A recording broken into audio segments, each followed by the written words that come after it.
Hi, Vincent Hall, and welcome to another edition of the Vincent Hall Art Center Featured Artist Series. This week we're featuring Mrs. Susan Berkey. Susan is well known to everyone at Vincent Hall for her creations in art, acrylic painting specifically, and has won awards both regionally as well as in the Vincent Hall art shows. You'll be able to see a lot of her work as we talk through it in this interview and hear about Susan's trajectory from the beginning till now as an artist and in her other professions as well. Without further ado, Mrs. Susan Berkey. I'd like to thank Susan for being our featured artist of the week. As many of you at Vincent Hall know, Susan is one of our most renowned artists, having practiced art for decades and has exhibited all over, as she will tell you in her talk about her work. One of the things that many of you know about Susan is that she is very inclusive in her art and likes to draw people in to see her paint, work with her, and is just an all-around supporter of the visual arts at Vincent Hall and the McLean community. So thank you, Susan, for being our featured artist. Thank you. I thought maybe you could just give us a little history of yourself before we go looking at your work. I always liked art, even as a little kid. My favorite color was purple. During the war, supplies were limited, so crayons and a crayon book was what I had. And the purple crayon, when it got broken or used up, was really sad, and because that was my favorite. Everything was purple. I still use purple in my paintings today. My background is a fine arts degree out of Syracuse University, where I got a scholarship in advertising and design as a major. Found I could not get a job in New York City, so I went into teaching. First year in Bayonne, New Jersey, because the state was ready to remove aid unless they introduced art again. So you can imagine what my environment was like there, with no previous teaching experience except 18 credits done that summer at 2 different schools. Wow. That year after, I was replaced by a high school teacher in a very good school. The mentor brought me in, and I taught 1 year there, which was great fun. Until then, marriage interrupted a teaching career, and we went overseas, where I taught a couple of times in London in an international school. My degree out of Syracuse was in advertising design, not painting. And during that period, following my husband around the world, I didn't paint. You couldn't ship oils anyway. So there was a 40-year lapse before I resumed painting. I had a 12-year career with the State Department back in DC. When I retired, that was the one aim I had, to get back into the art world and to get my 35-year-old son out of the house before he turned 36. Well, that's a goal. Success in both. That's good. That's good. My first course, and you'll see my first painting, was at Fairfax County. It was a county painting class that they had. The program is now called Part Takes, but it was a different program. And that's where I began. And I have still the first painting I painted, which took months, where now I turn out paintings in weeks. I've noticed the progression that the rest of the viewers of this program will see shortly, how your first painting reminds me a lot of the more traditional realist style that you almost see many artists do as they transform from being very controlled to being more expressive. So what prompted you to move from the more, I don't want to say contained, but realistic view to the more expressive type painting? It developed.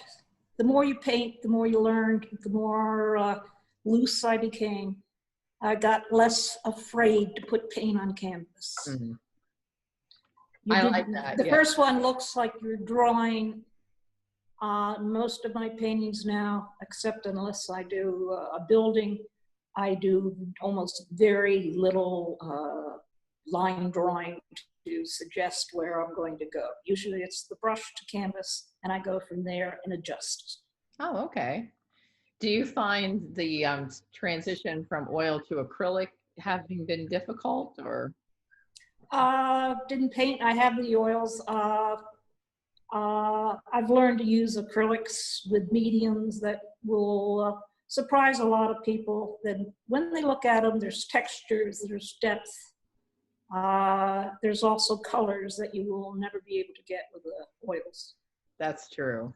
Oils are oils as a different medium. Acrylics are plastics. Most people don't realize it's plastic. Yeah. It's a whole different way of painting. They dry very fast, but there's ways to work that around. And you just, the more one does, the more one, I think I find ways to work with acrylics that I don't know whether I'd ever go back to oils even if I had the opportunity. Hmm. That makes sense. What do you feel of all of your paintings was your most challenging subject? People. Oh, It was the most difficult thing in art school, figure drawing. That was my most difficult class. I'm working on a portrait now that is hard to get where I want to go. I'm also working on a jaguar. That's oh, been in progress for a long time, and it has probably about 4 different coats of paint. His spots have been painted in and out multiple times, and he's grown larger on the canvas. I've taken pictures along the route, which will make an interesting thing when and if I finish it. He's tough. Because animals, like people, are an entirely different kind of subject, and I'm a landscape painter, I think. that makes sense. But it's nice that you're willing to take the risk and go into other subject matter. So I think that's to your credit to keep expanding as an artist. It's a challenge, and challenges are always worth doing. Couldn't say it better myself. That's a perfect quote for art and probably life, I suppose. Well, I think we should take a look at your work. Okay. So hopefully you can see this first one here. And Susan, if you want to share Well, what. this is my first painting. It took me weeks to do. It's very limited palette of color. It's a 16 by 24, so it's a rather large painting for the lemons are almost oversized. It was exhibited at the Fairfax County Government Center, and it was the first show I was in, and I took honorable mention, which gave me a lot of impetus to move on. But you Oh, can see very, very limited in colors. but still work. So this was the first one you did when you started the Fairfax. This is my first after 40 years of not painting or having one brush in my hand to paint. Oh, imagine if you had had that brush for those whole 40 years, but because this is a beautiful painting. I mean, there's so many really interesting patternings and the shadows and the basket weave and everything. That's really nice. As I said, this was not done on a 1 3-hour session. This was worked on a lot. Oh, yes, I can tell. I like this one a lot, but there's even more that I like here. So we'll move on to this one. This one is a rework. I had it in my back of my closet for maybe 10 years. It was just absolutely horrific. It had a great big huge yellow iris in the front, which was unbalanced. And I just said, going to make this one work. I took out, I tried to make the yellow iris work, it didn't, so I took it out and added these coral ones. And in the back are alliums. And this actually is the lattice of my garden back in Vienna where I used to live. We moved in 1971 and I left when I came here. So I did grow irises and alliums, and so this is just putting together a memory kind of painting that works so much better. It's 12 inches by 24, so it's a narrow, long kind of thing. That's a difficult format to work, but this is successful with the growth and all the vertical lines and everything. But that's a challenge in and of itself for those of you who are non-painters. that kind of a narrow, tall, just like a photograph. That's a tough format. But this is successful. I love how the leaves dance and interchange through the painting. That's how I had to break it up. Otherwise, it was just stiff and had no interest. But this has a lot of movement because you move through with those leaves in and through the irises, which is kind of fun, and then up to the alliums. Oh, for sure. You know, there's a lot of motion in that. Absolutely. Okay, then this one. This one was out of a copy, along with another student that I was working and helping with. Mm-hmm. And it's a painting that's out of one of the national parks, very, very highlighted. And what was interesting, from the painting that was original, I reversed the colors. Where the sky was blue, I made it purple. Where the road was purple, I made it blue. Oh, wow. And the trees were obviously getting those highlighted was the fun challenge. So what it was is a reverse thinking of how the painting, the original, was done. Oh, A challenge a little bit, just to rethink how the colors could work in a whole different manner. A purple sky, for example. right. Oh, absolutely. And a blue road. I like that. I like the reflection down here too, where you see that really brilliant purple and yellow just coming back through. Really nice. Well, I've learned to paint water. I took a course out in Colorado shortly after my husband died, and she was a wonderful landscape painter. It was up above Fort Collins, if people know where that is. It was over 10,000 feet high. And we had just fabulous, fabulous colors. It was the aspen season highlighted. Arrived on Sunday in 60 degrees, left on a Friday, and we had 4 inches of snow. Oh my gosh. Wow. Well, that's so Colorado. this is very reminiscent of that kind of just brilliant color. Even and this at 10,000 feet is what they call the meadows of the Rockies. Oh gosh. Okay, you're high. Yeah. You one feels it for a while till you adjust to that big difference in height. It's huge, 2 miles high. Well, I guess you're not getting any of the haze that we get here in the atmosphere too. So the colors must really pop with a thinner. It was really, really clear. It was a plein air class. It became too windy and got really cold, so it was hard to shelter and actually paint in place. So photographs were used, and it was just a very, very interesting group of 12 people. Some painted in watercolor, and one retired doctor painted in all mediums, pastels, watercolor, oil, and acrylic. And his subject was a tomato. Oh. And he decided that he liked pastels the best, and then he did a landscape. Oh, okay. Oh, so it was a fun class. Right, that sounds amazing. Okay, then this one. This is one of my latest. It's been reworked. It has a tremendous, tremendous, tremendous amount of texture on it. And my last, it was too dull, it was flat, didn't have movement. They're delphiniums.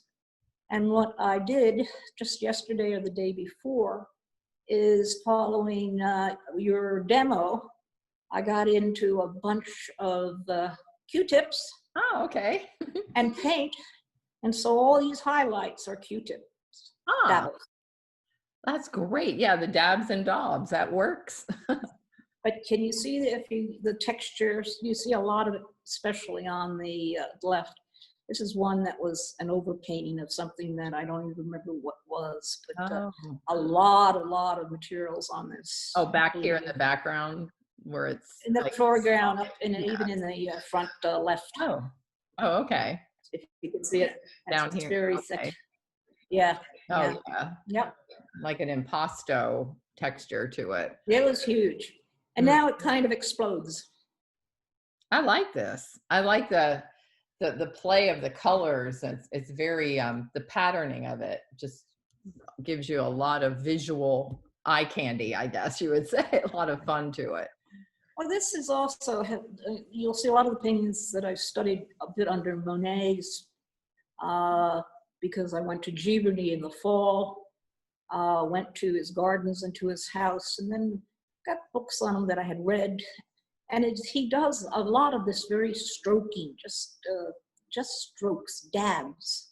And that's what this became, the influence of just dabs and dabs. It works. It surely does. Okay, then we have this one. This one was interesting. It's called My Mother's Red Table with Flowers. And it was selected by the Mid-Atlantic Art Group, where you had to submit to be even juried in. And it was quite an honor, according to my instructor over at the McLean Community Center, who suggested I enter to be accepted. So this is kind of a fun painting. It's my living room with a table, and right behind me is the chest, the highboy, that sits in the living room. So it's just a fun one to do that, Impressionists painted everything in their homes and what have you. It was, whatever was available, they painted. And this is one that was kind of fun to do. Oh, yeah, I remember seeing this in the show up in the ballroom as well. So I think everyone's enjoyed that. I love the brilliance of that red table. And I don't think, I'm an oil painter, I don't think I could get that red. So I do appreciate the acrylic for that. All right, and this one. This again is one that I did maybe 7, 8 years ago. The real problem I had was painting the geraniums. They were flat, and I had enough maybe skill or interest and courage to really bring out that one big hydrangea in the front. And the other problem I had was the oranges were flat, dull color. And the recommendation was to take a little cadmium red and glaze them. And suddenly your oranges popped. And this is a wine cooler that had been a gift to my husband by his groomsmen. Oh, that makes that so special. I'm a fan of reflections, and I love how you captured the oranges and then these, I'll use my pointer here, like these strokes in here, that's just gorgeous. Okay, then we've got, let's see, this one. Again, this is remembrance of being out in the Colorados, or even in northern Arizona.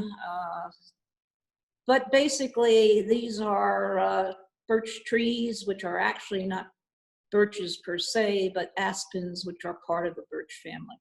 And again, this is just a long, skinny, nice painting of a couple of the photographs that I took. That's another, is that 12 by 24 also? Yep. Yep. Nice one. Then we have this one. All right, this is fun. I have an English goddaughter that lives in Shropshire, which is a county that borders Wales. It's very, very agricultural. And I went out to visit the family. And this was at Christmas time one year. It was actually over New Year's. And it was wet, not pouring, but wet. And this field of grain, whatever it is, must be 7 feet high. And we're just blowing noise in the wind. Wow. And that little farmhouse is there. This is based on a photograph. And I was taking a landscape class. This is big. This is 24 by 36. That's big. And I was working with a man who was an instructor in landscaping at the McLean Community Center. And he said, "This is fine. Now, where does that road go?" Hmm. I didn't have a photograph of where that road went. And again, this is an interpretation of what I saw. So I did another 24 by 36 painting to match and coordinate with these so that they could be hung as a pair together. And I believe that would be this one. Right. Matching the skies was always a difficult thing because they weren't painted together. You know, Right. if you painted them at the same time, it would have been different. So I take the road around the back, it's way over there in the corner, Mm-hmm. and I brought the wheat, these grasses or whatever they are. They're not wheat, they're some sort of straw, again, huge. Hmm. And I had an empty void in the center. And I didn't know what to do, so I decided finally, because they exist there, I put a couple of sheep in the center. That works. It also, see, I wanted something to give you an idea of the size of the grasses. Because Oh, you see how tall they dominate. And these are not little sheep. These aren't little lambs. These are big guys. And oh, it just yeah. gives you a feeling of depth and structure. Oh, absolutely. And so these were a pair. These were shown at the show in Vincent Hall as a pair. They won a prize, and even better, they were sold. Oh, that's amazing. That's wonderful. Always good to sell the work too. Oh yeah, that buys more paint. That's right. That's all it does, and a few more canvases. Oh. Speaking of more paint or more paintings, we've got a gallery display here of sorts. Yeah, these are the latest that I've done that I just framed. Hmm. And they're sitting outside the fifth hall corridor leading to the fifth floor lounge, and they're just sitting there. The first one on the right is a view of the basin when the cherry blossoms were in bloom, and that's from a photograph. And all the others are from Giverny, and you'll see a lot of lilies, lily pads, different times of day. There's one at night. There's one that is all done in palette knife. That's the third one in, which is very green and limited palette. Over here. One of my, yeah, that one, yeah. The one next to it, to the left, is one of my favorites. My son thinks it's the best, and it has a very strong, the second one in from the left, with the shadows of the leaves and the reflections of the clouds onto the water. Works very well. The other one that's kind of fun is if you take the one from the right, the 1, 2, 3 in, if you focus on that and you have a chance to look at it, those are the boats that are at Giverny. And Monet used to go out in the boats. And that's where he got some of the pictures and paintings of the lilies so close up. He didn't view them from a distance like I was. He was right in the midst of them. And would do sketches and then bring sketches and ideas back into his studios. But and his studios are huge because the final lily pad, I don't know, lily flower paintings that are in the orangery are immense and were a gift to the nation and accepted by, because I forget the name of the premier at that time, but they are huge.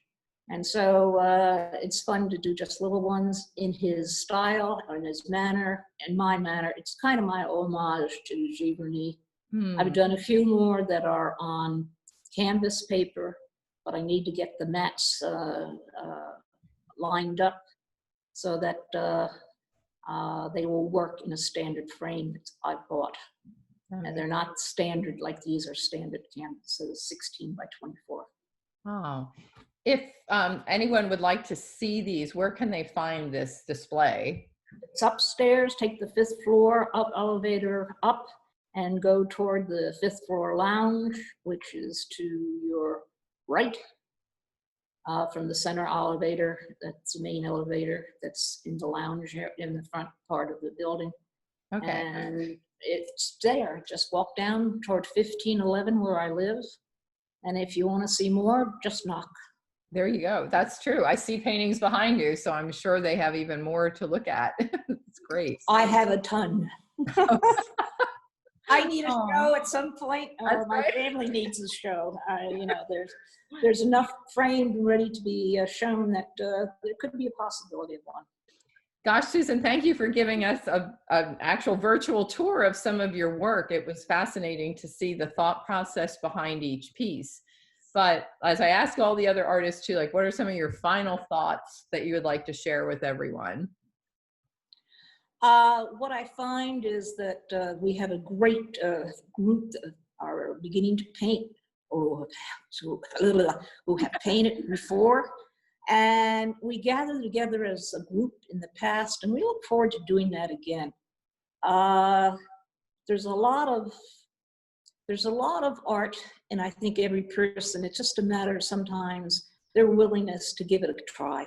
Right. And the community here has really, I think, made an offering to some that would never, ever thought they could do something, and what they're doing is of real interest. Another thing we're looking at, Maureen Kammerer and I have discussed with the management that we would like maybe to do a wine and painting evening. Wow, that would be. And it would be fun. It would be, so look for a notice to see if that comes about, because we're looking at ways to make an evening fun where you don't have to be an artist, but a glass of wine and some paint and a canvas, you'll be surprised what kind of fun and success you can have. Well, that's true. Wine can certainly loosen even the more tense person up and give them a chance. That's a great idea for an evening activity, I think, especially since you won't have to go anywhere. You can do it right there at the. Yes, there's no driving problem unless you have a little red wagon and you couldn't get it home in that. Oh, I think that's wonderful. Gosh, wow. Well, I hope everyone looks forward to that, and I hope that you hear soon about when that can take place, because that would be lots of fun. Well, we're looking in, you know, as we begin to be able to assemble, things are going to change a bit, and I think everyone here is looking forward to it. And as far as my, what I'd like to do is I just want to continue to paint, explore, try new things. You know, you never stop learning, and just, there's just a lot of creativity that I think has been held up over the course of a 40-year absence that is wants to get out. Well, I think you're doing a really successful job at getting out the creativity and moving forward as an artist, and inspiring the rest of the folks down in the Art Center to see all the possibilities of what they can do as artists as well. I know we all appreciate your talent and your professionalism and your expertise. And thank you for being our feature. And thank you for having me. Thank you, Susan. I'm sure everyone agrees that your work is inspirational, exciting, and always a pleasure to view. I hope everyone does take the chance to go up to the 5th floor and view your work that you have in a impromptu gallery setting, as well as take the time to see the work inside your apartment. I know we look forward to when we can have another art show at Vincent Hall and even see more of your work.